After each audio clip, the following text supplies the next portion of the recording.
Welcome to our video on setting weight loss goals with Metabo Flex.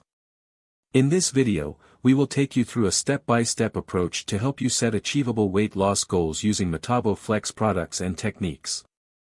Before setting any weight loss goals, it's important to understand your current situation. Assess your body mass index, BMI, measure your weight, and take note of any health concerns or limitations you may have.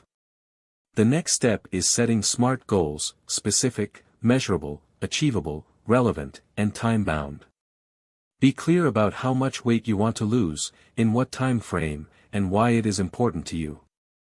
Breaking down your weight loss goal into smaller, actionable steps can make it more manageable. Consider incorporating exercise routines, meal planning, and developing a support system. To stay motivated, track your progress regularly. Use a weight loss journal, fitness app, or other tracking tools to monitor your activities, measure your success, and make adjustments if necessary. Don't forget to celebrate your milestones along the way. Recognize and reward yourself for reaching certain weight loss goals. This will help you stay motivated and continue on your weight loss journey. Setting weight loss goals with Metabo Flex doesn't have to be overwhelming. By following this step-by-step approach, you can create a plan that is achievable, sustainable, and tailored to your individual needs.